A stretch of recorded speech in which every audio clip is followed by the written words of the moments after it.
All right, thank you. So today I'll be presenting about Dietrich Bonhoeffer. So Bonhoeffer was born the 4th of February in 1906 in Breslau, Germany, which is actually now Poland. And he was born to a very large family. He had a twin sister named Sabine, and he had 7 siblings total, many of which died because he lived during the time of the Nazi dictatorship. His parents, he had a dad who was a psychiatrist and a neurologist. So he was very smart, he was very wealthy, and his mom was a teacher. And his mom actually had very religious parents, one of which was Karl von Hayes, who was a Protestant theologist who worked a lot towards the Christian beliefs in Germany. And so both of his parents were also religious. So he also grew up in a very religious family. I talked about his family because his family was so wealthy, he was very highly educated. He first went to the University of Tübingen, where he worked in the Protestant faculty of theology, and he got his Staatsexamen, which was the equivalent of a bachelor's degree and a master's degree. From there, he went to Berlin University, where he got a Doctor of Theology degree.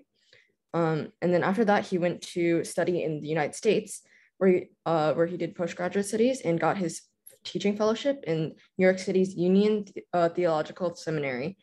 But during his time studying there, he actually found that the New York or America's standards in Christian beliefs were actually very different and not as good as what he thought was in Germany.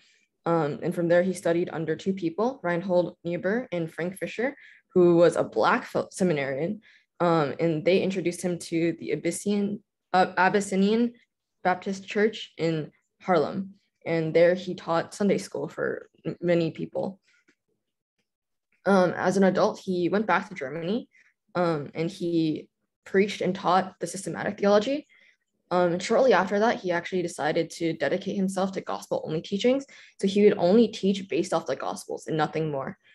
During this time, there's also a Nazi election where he worked very hard against the Nazi rule, but due to a rigging of the election, he lost it. And then because of this, he and one other person were assigned to draft the Bethel Confession. And it was later rewritten, and it was very washed out to it would appeal to more people. And so because of that, he refused to sign it. A couple years later, there's also people who thought that the Old Testament was a heresy. And so they decided to remove it from the Bible altogether. And during this time, about a third of the German pastors went to join the Emergency League, which was a league to try to preserve the traditional Christian beliefs according to the Bible. Then he decided to do some ministries in London. It wasn't that long, but when he was there, he was warned by some German people to not preach or promote other churches. But he refused and continued to do so anywhere. After that, he did some underground seminaries. It was very costly, so he needed many funds. Because of that, he had many benefactors. And the granddaughter of one of his benefactors, he married, and her name was Maria von Wedemeyer. After this, he returned to the US. It was only for about 2 weeks. And it was because he was requested so by New York City's Union of Theological Seminary. And he still decided that it wasn't as good as German standards. So he went back to Germany again, where he joined the Abwehr group, which is just against the Nazis. He worked as an undercover agent in this military intelligence organization. And this group actually plotted several times against Hitler, one of which they actually tried to kill him, but failed. And he was also part of the German resistance movement while he was there. And because of the plot against Hitler, he was actually imprisoned twice because he was thought to have joined the plot or even participated in trying to kill him, in which he actually was not. He was a sidestander. But he was imprisoned twice, and then he was moved to 2 concentration camps during that time as well. And one of them, he was actually sentenced to death on the 8th of April in 1945, and then he died the dawn of the next day with 6 other people hanging next to him. And then shortly, 14 days later, his brother and his brother-in-law died as well. And so his student, Abhar Bethge, he actually made an account of the pastor's death. And he says, "I saw Pastor Bonhoeffer kneeling on the floor praying fervently to God.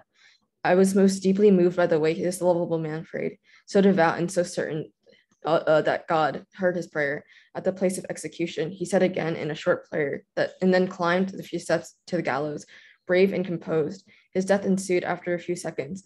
In the almost 50 years that I worked as a doctor, I have hardly ever seen a man die so entirely submissive to the will of God. And that's it. Okay, great. Wow.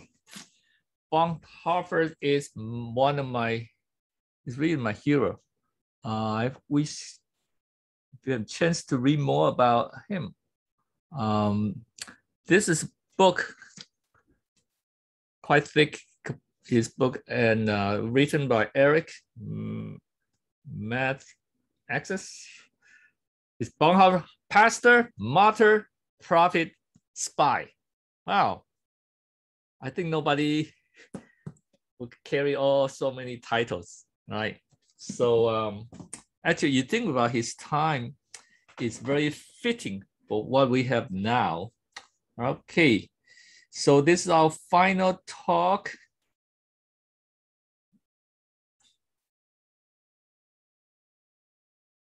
There's still a lot for one to share.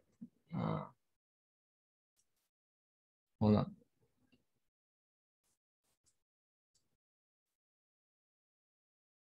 Let me come to here. And I really encourage you, if you haven't signed up for the certificate, please do so.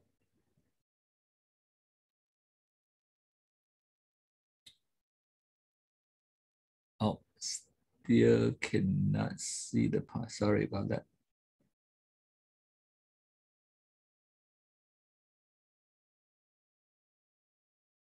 Okay, that's better.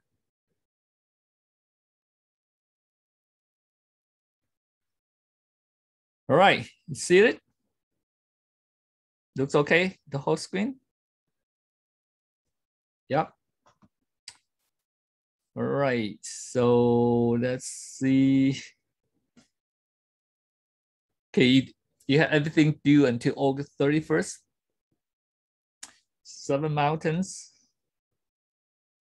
Going to look at the last mountain. Church. But my title is going to be A Call for Change Agents. Since this is the last one, A Call for Change Agents.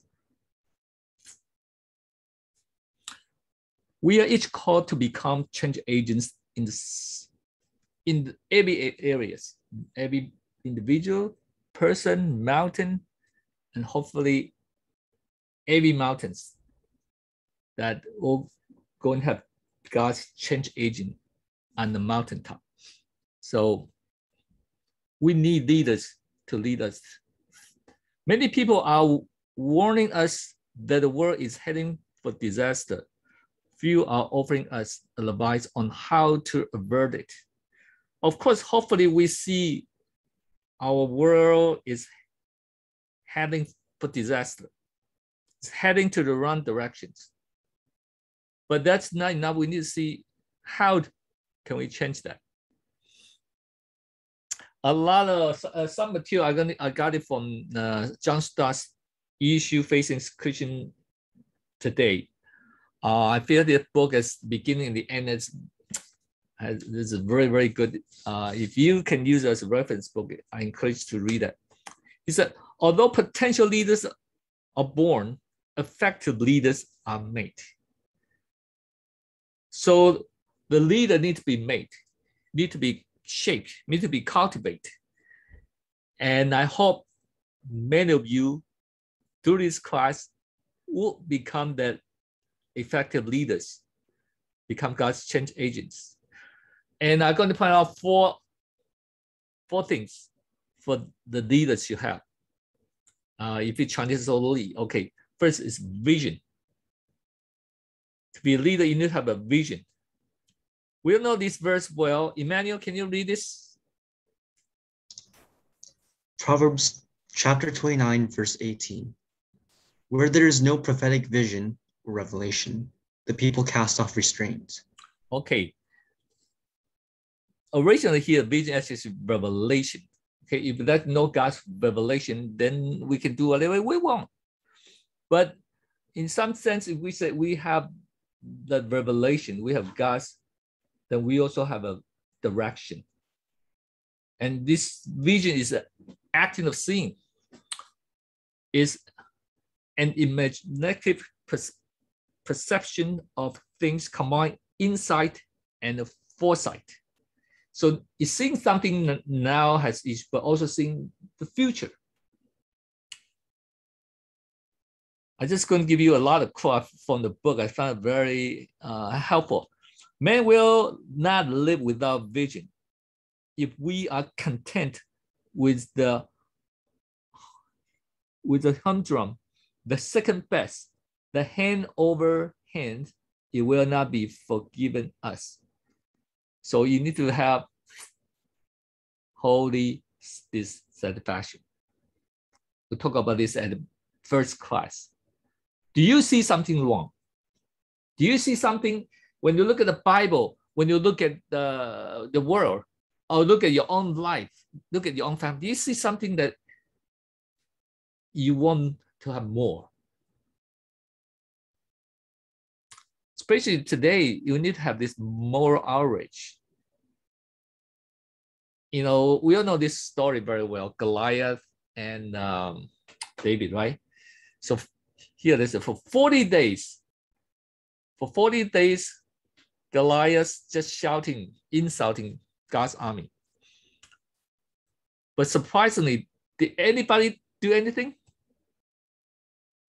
No, even King Saul, right? He's the king, but he didn't do anything. Only when the shepherd boy, David, showed up, he just went there to deliver mailbox. But when he heard that, he said, who is this uncircumcised Philistine that he should defile the army of the living God? David sensed that. He couldn't take that this uncircumcised Philistine to defile army of living God. So we need to have this moral outrage. Do you hear? Do you see our world, our country, our school is defying our God? This is a great need today for more righteous indignation, anger, and outrage over those evils, which are an offense to God. How can we tolerate what he finds intolerable? Wow. How can we tolerate what he finds intolerable? So, of course, first you need to see what God hates, right? What God cannot tolerate. But also we can be reminded that the anger of man does not produce the righteousness of God. So we just be angry. That's not going to do any good. All right, we're just screaming and shouting. It's not going to be helpful. So we need to transfer a holy dissatisfaction to a holy ambition.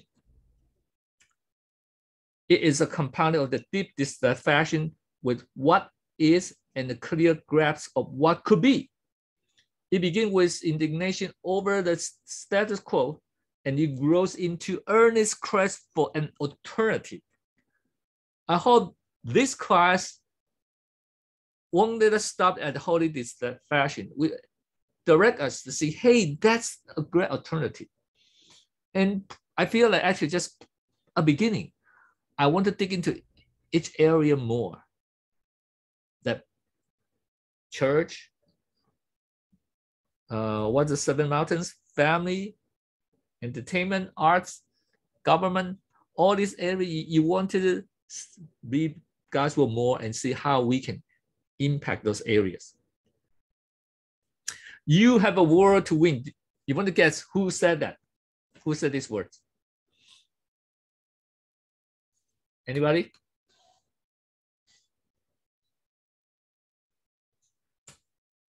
Emmanuel? You think who said this word?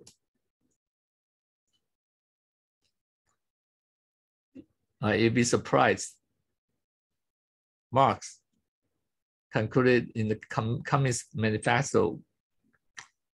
So you see why people go into, we talked about this already, right? Why people get into Marxism so deep, so passionate, because they offer a big picture. They want to change, they want to win the world. And unfortunately, many Christians just want to hide it in the church. No wonder we are losing the influence. Well, I like this is better. This is William Carey. He said, expect great things from God. Attain great things for God. God is a great God. So we can expect great things from him. But at the same time, we can attain great things for him. And may we carry this spirit. Not much happens without a dream.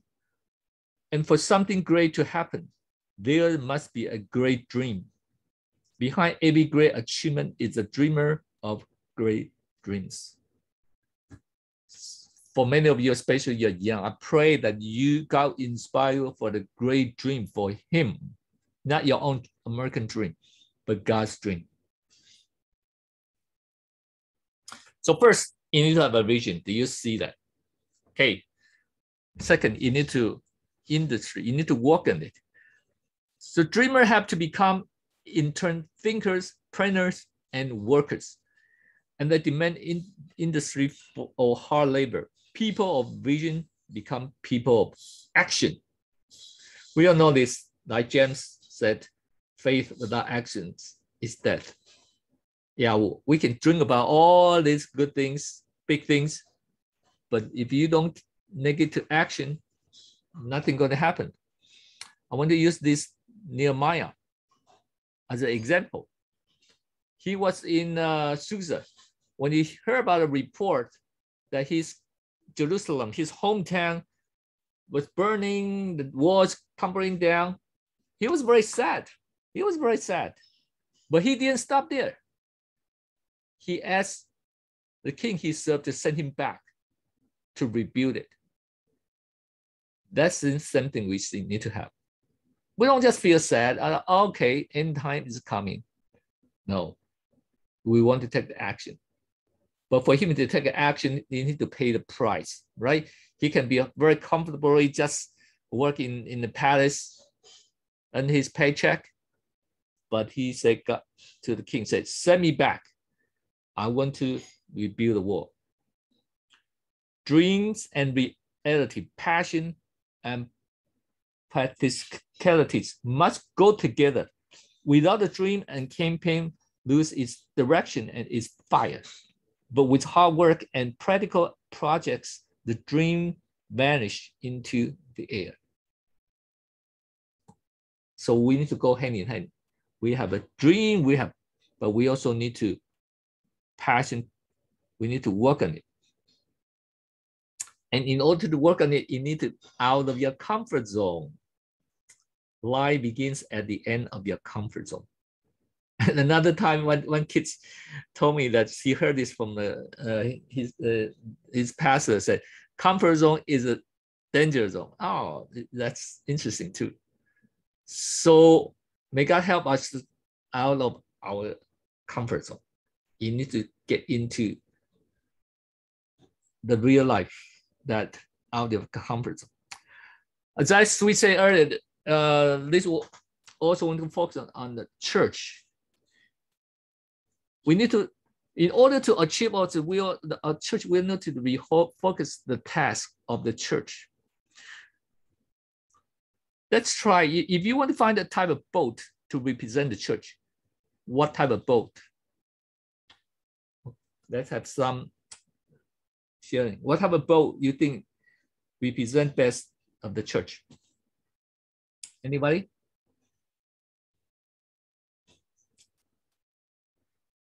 Rebecca? What type of boat do you think? or could be, this is not, that could be many different type, you know. All right, give you, how about this, right? Probably this is most of the time church was the hospital boat, right? You get hurt emotionally, spiritually, whatever. Physically, you come to church, praise the Lord, you get to know Jesus, you're saved, you're healed. Okay, what other type you think? What other type? Caleb? Maybe like a That what? like a boat in construction, like it's gradually bigger and bigger. Just bigger people, but what type? What type? Yeah. Probably. I would think something. Oh, I know, a fisherman's boat because it catches people. Oh, fishing boat, huh? Okay, good thinking. All right. But I didn't put it there. What type of boat is this? Oh, what type of boat? The cruise ship, right? I think probably, unfortunately, many church become like that. We offer all type of good programs in the church. Come into the church. You can have a good time, right? We offer whatever you can have outside. We have. We can give you dancing. We can give you play ping pong. We can give you do all kind of things. I'm not saying that's all bad, okay? But if we just make it like that way, then we have some issue. Remember, we talked, many church become so big, they can have everything. They have the Burger King inside, become Holy Burger. They have whatever entertainment, you know, inside. You look at this, that many church, just like a mall. So unfortunately, too often we equip church building become the kingdom of God. So you think, wow, I attend this church, it's amazing, so huge, and got everything. This pastor from actually from Ukraine, he said, the kingdom must overflow into street and workplaces, government and entertainment. If you try to keep it for yourself, you lose it. And we didn't want to lose it. So too often our church focus is just building the church building, inside the church building, right? Too many Christian leaders spend their energy, creativity, and precious time promoting churches instead of the kingdom.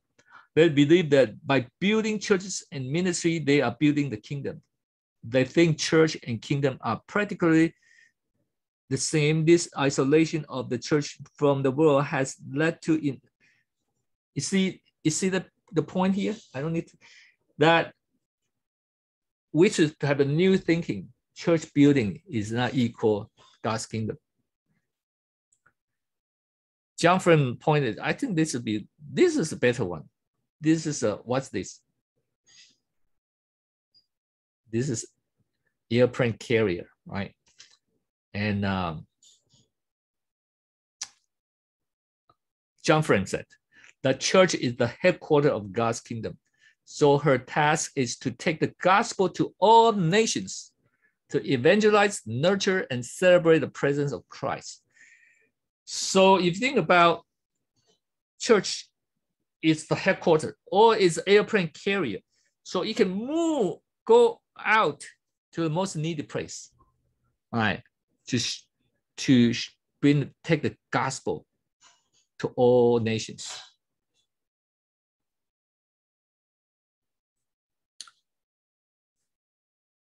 Look at this verse. Okay, Jennifer, can you read this verse?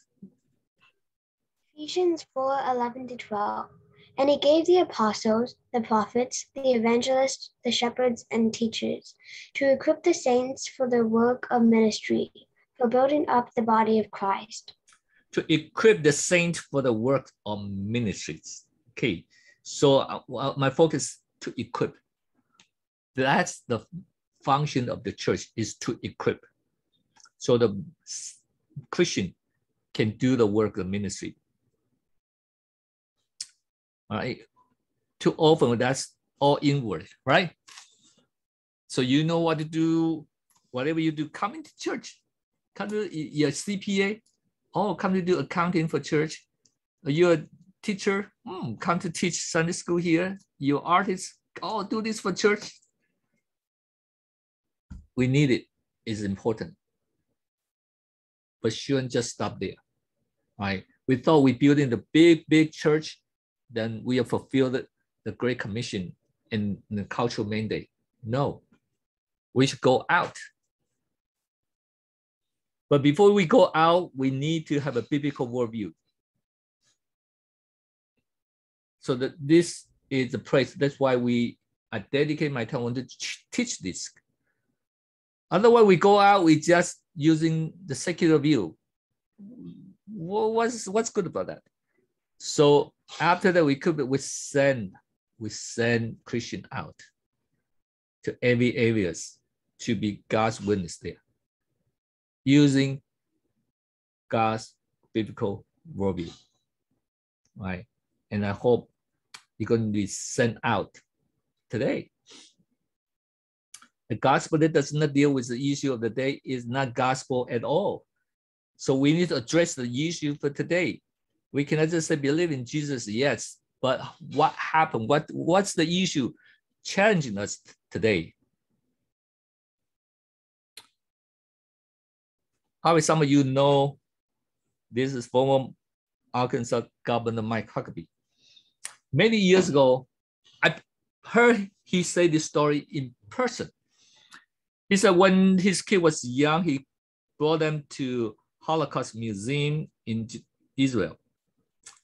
And at the beginning, he was hesitating to bring the young kids into the Holocaust Museum. You know, it's very, very horrifying. But he still wanted to let his teenagers, children, and daughters to know this. So he still took her in. And as he walked through all this exhibition, it's horrifying, and he can sense the daughter's hand just hold tighter and tighter on his hand. And come to the end of the museum, you know, that's a guest book for you to sign to say something. And that is his daughter, you know, Sarah Huckabee. And at the end, he pulled out the pen, he wrote, "Why didn't somebody do something?" Wow. When you look at it, the evil happened during that time. And this teenager said, why didn't somebody do something? Today, God still also asking us, did you see all this issue problem? The Goliath day and night to shouting against God. Why didn't somebody do something? Why so many Christians who claim they love God, they still just enjoy themselves at the church and didn't see what's going on outside of the church building? Oh, I love this quote from Merchant. Back then, he was fighting the liberal theology. So he's challenging the seminar student in Princeton. You know, Princeton theology, Princeton still has seminary, but they went liberal. So he left and he started the Westminster seminary. So he's challenged the seminary students, say, you can avoid all these important issues of the day. You can just use whatever you learn from school and just preaching the same thing, but you are just preaching to the air. And he said many preachers are doing just like that. I pray that we won't preach into the air. We need to dare to go head into those issues changed us today. So he said the church is waiting for another type of person.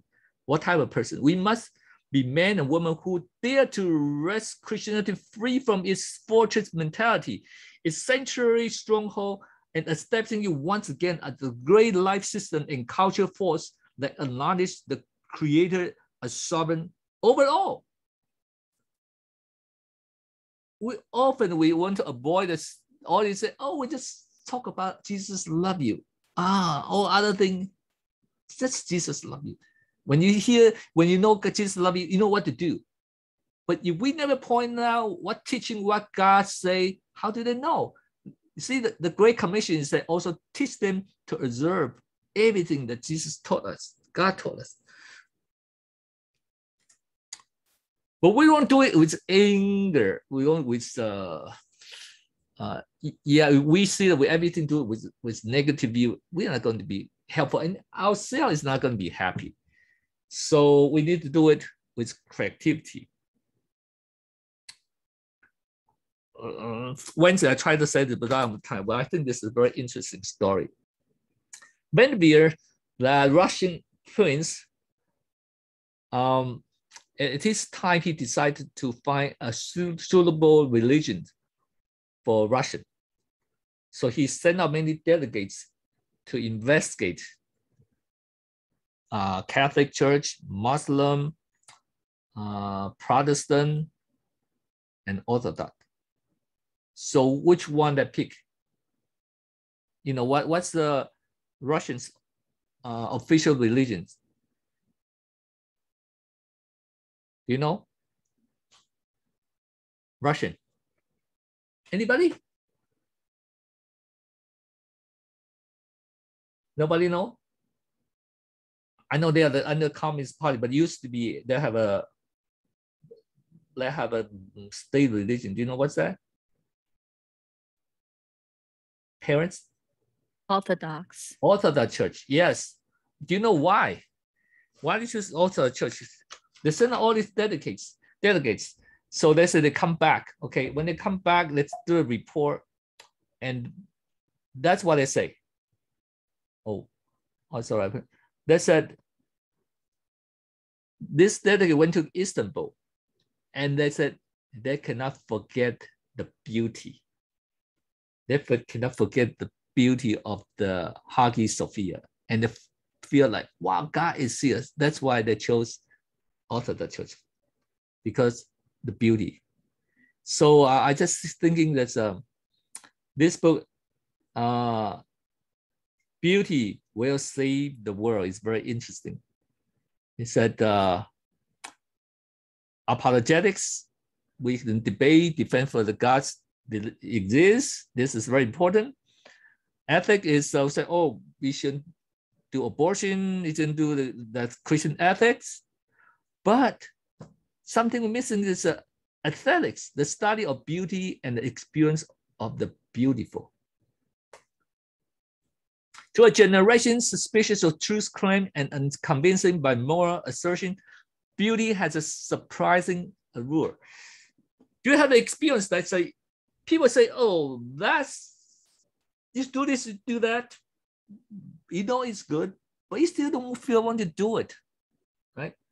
I just give you an example. And this really, for a long time, we just say, oh, we just have 2 kids. That's enough. We never think about take God's word seriously. You need to be fruitful and multiply. Only until one day, I went to a homeschool convention. And I was, at the beginning, I wasn't really into homeschooling. My wife started, okay, you go ahead. But every year, she asked me to get into it more. I said, okay, I'll go with you to the convention. Every year, each state has big convention. Okay, so I went. And when I got to the parking lot, I was surprised to see so many vans parked in the parking lot. It's not minivan, the 10 passenger, the type of van. First, I thought, well, maybe so many vendors here to show their product. But then when the door opened, it's kids jumping out. Boom, boom, boom.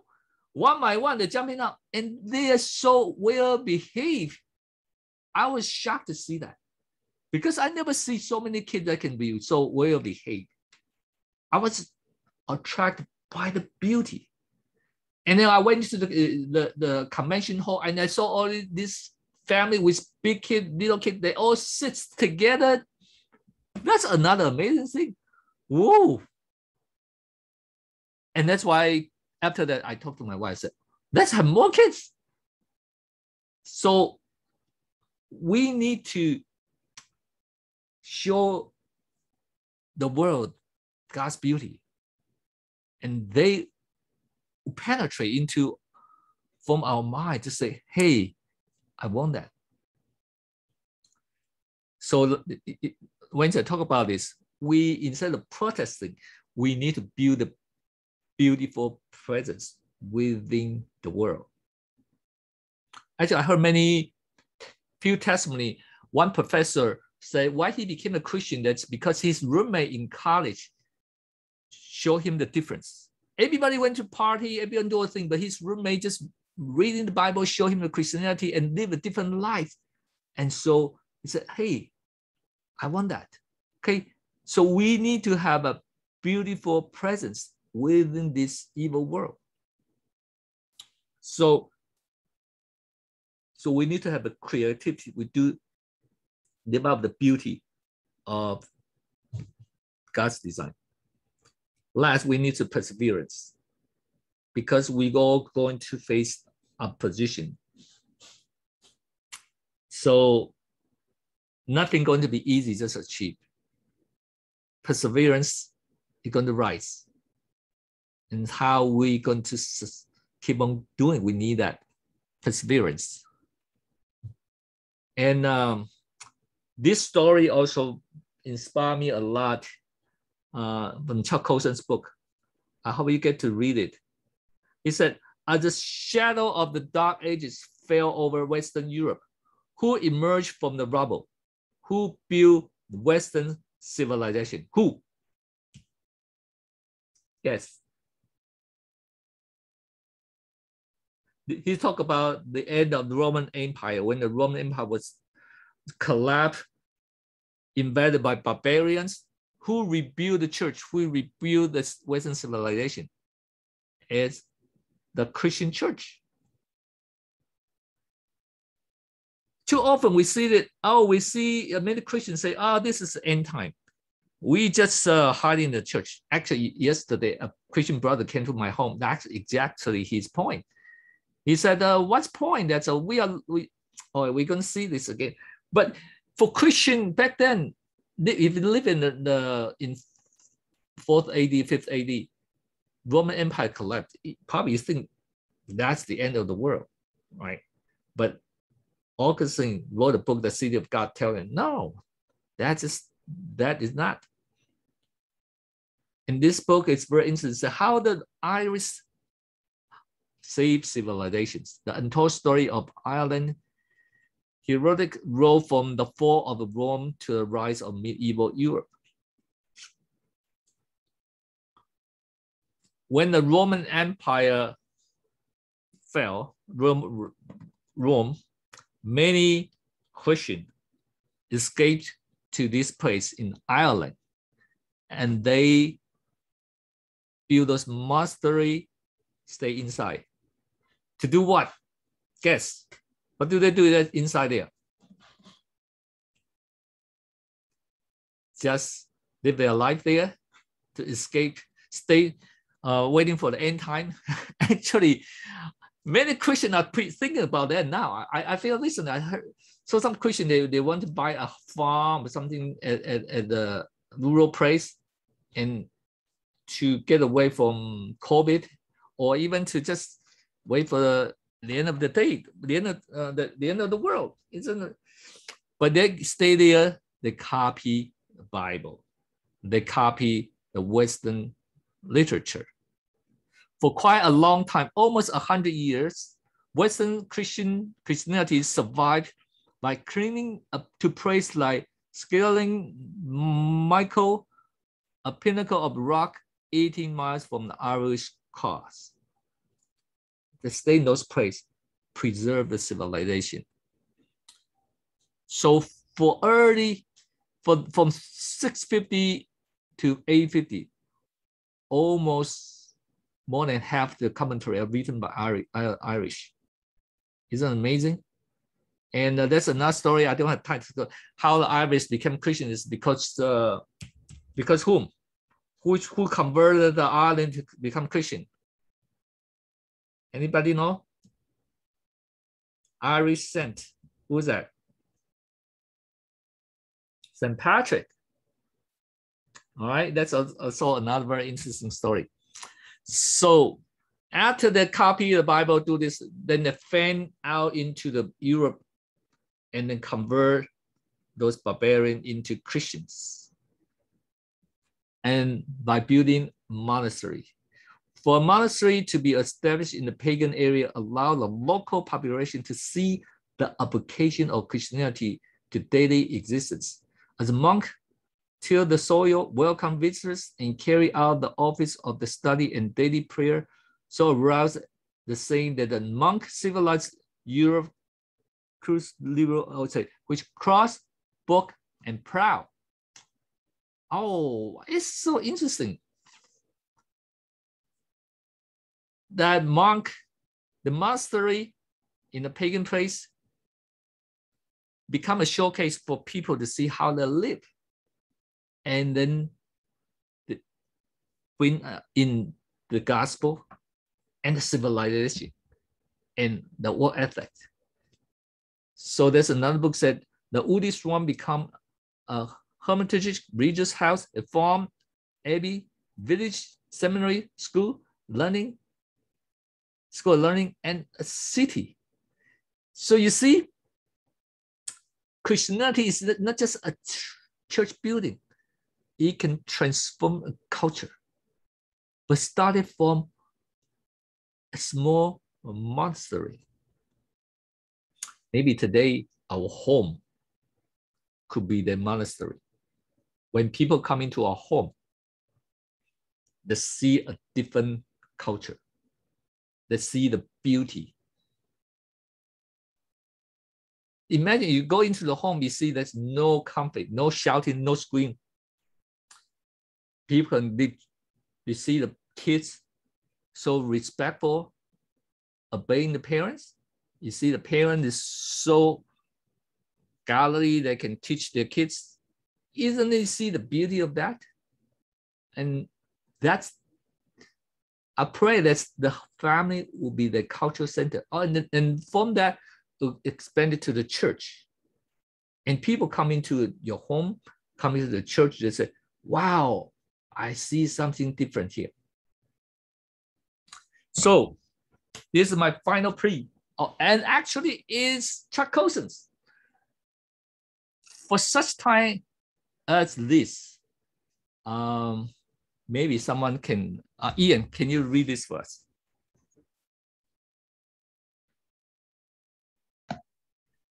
Today, we face the same challenge and opportunity that the early church and the medieval monks faced, to build a culture informed by a biblical worldview. Battle-weary evangelicals saying that we have lost the culture war and that we might as well turn back to building our churches instead. But in light of our historical heritage, we dare not give into despair. That would not only be a sin, lack of faith in God's sovereignty, but also a misreading of our times. To leave the cultural battlefield now would be to desert the culture just when we are on the threshold of a great opportunity. Okay. So how we get to read his book in his own words? That is written 20 years ago. He said, don't just say, oh, we lost. We just hide it in the church building. The time is right for a message that the social peace and personal fulfillment people really crave are available only in Christianity. God forbid that we hear of saints and martyrs should falter at this pivotal moment. This is our time. So this is his final call. New millennium, because you wrote this book around year 2000. And now it's year 2021. I think it's still for us if we want to celebrate, to raise our confidence, roar the trumpets, and to fly the flag high. This is the time to make compelling case that Christianity offers the most rational and realistic hope for both personal redemption and social renewal. And in a way, that's why I've studied the trumpet ministries, to blow the trumpet and hope more Christians to see this is our opportunity. I want to use this song to end, and maybe this song for us to contemplate this. Yeah, you took this course. I'm thankful to the end still have 56 people here. And I hope, Jesus only used 12. And then we have 13. Oh, we got one more. We got 15 people want to get a certificate. May God inspire you this summer of 2021, that God show you a different path, different way of being a Christian. And you see a great opportunity ahead of you. All right.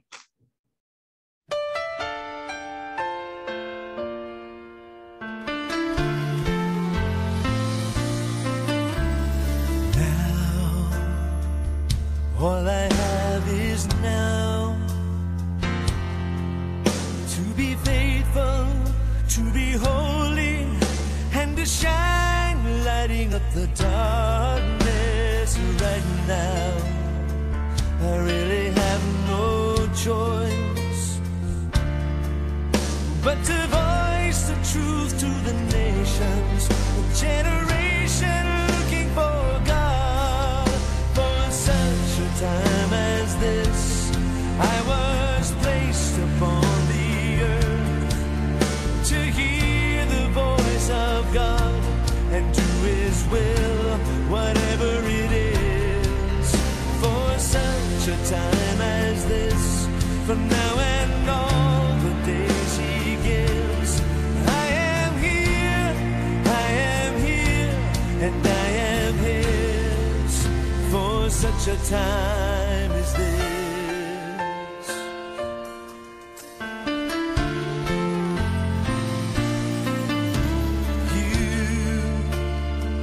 Do you ever wonder why? Seems like the grass is always greener under everybody else's sky. Right here, for this time and place, you can live a mirror of His mercy, a forgiven image of grace. For such a time as this, I was placed upon the earth to hear the voice of God and do His will, whatever it is. For such a time as this, for now and all the days He gives, I am here, and I am His, for such a time as this. Can't change what's happened till now, but we can change what will be.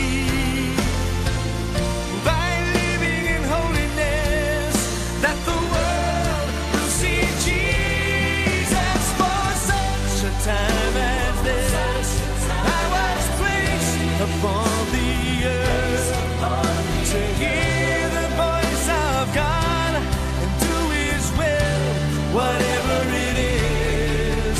For such a time as this, but now and all the days He gives, I am here, and I am His, for such a time as this. I was placed upon the earth, oh, to hear the voice of God and do His will, whatever it is. For such a time as this, from now and all the days He gives, I am here, and I am His, for such a time as this.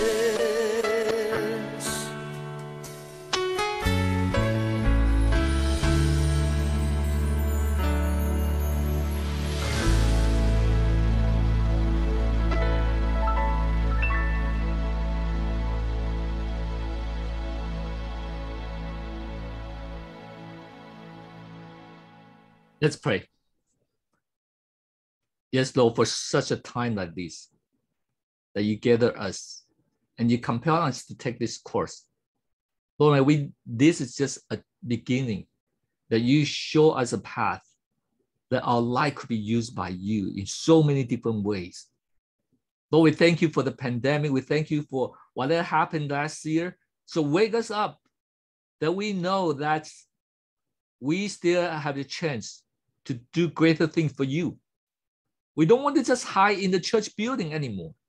Anyway, you're using pandemic to shut us down, that we don't go to church building, but we get together as God's people so we can do the greater work for you, Lord. Whatever area you call us to be, Lord, give us new insight, new inspiration from what we learned. Build out the biblical worldview, starting from our life, for our family, for every little thing